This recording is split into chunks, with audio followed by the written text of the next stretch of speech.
ఇక దివీస్ షేర్ పతనం, నివేదికలు ఇవ్వడంలో జాప్యం, షేర్స్ 3% పతనం. గత నెల రోజులుగా 300 తగ్గిన షేర్ ధర. ఇదిగో పడిపోతానే ఉంది చూడండి, ఇక్కడైతే మరీ మైనస్లోకి వెళ్ళిపోయింది. దివీస్ ల్యాబొరేటరీస్ పరిశ్రమ ఫార్మా ఉత్పత్తులు కొనసాగిస్తూ కోట్లాది రూపాయల వ్యాపారం నిర్వహిస్తున్నారు. అందులో భాగంగా స్టాక్ మార్కెట్లో ప్రవేశించడానికి బహిరంగ మార్కెట్లో పరిశ్రమ షేర్లు అందుబాటులో ఉండడానికి గాను ఈపీఓకి వెళ్తారు వీళ్ళు. దివీస్ సంస్థ అభివృద్ధితో ముడిపడి షేర్ల ధరలు పెరుగుతూ ఉంటుంది. మార్కెట్ హెచ్చుతగ్గుల్లో భాగంగా ఫార్మా రంగంలో ఒడిదుడుకులు ఉన్నాయి. సో దివీస్ సంస్థ వార్షిక నివేదిక ఇవ్వడంతో జాప్యంతో పతనమైన షేర్స్. ప్రతి సంస్థ తప్పనిసరిగా ప్రతి 6 నెలలకు ఒకసారి వార్షిక నివేదికలు షేర్ హోల్డర్లకు అందుబాటులో ఉంచవలసి వస్తుంది. దివీస్ సంస్థ వార్షిక నివేదికలు షేర్ హోల్డర్లకు అందుబాటులో తేవడంతో ఆలస్యం వహించేందుకు సంబంధిత సంస్థ సెబీ దివీస్ ల్యాబ్స్కు జరిమానా విధించడంతో 3% షేర్లు పడిపోయాయి.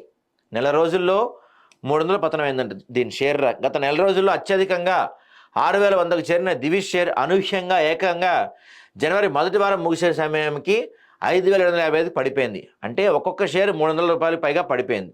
దివీస్ షేర్ 2025 ముగిసే నాటికి 6812గా చేరుతుందని షేర్ మార్కెట్ నిపుణులు చెబుతున్నా గత నెల రోజులుగా దివీస్ షేర్ పడిపోవటం షేర్ హోల్డర్ను ఆందోళనకు గురి చేస్తుంది. ప్రపంచవ్యాప్తంగా జరుగుతున్న పరిణామాల నేపథ్యంలో దివీస్ షేర్ భవిష్యత్తు ఏంటో అంతుచిక్కకుండా ఉంది.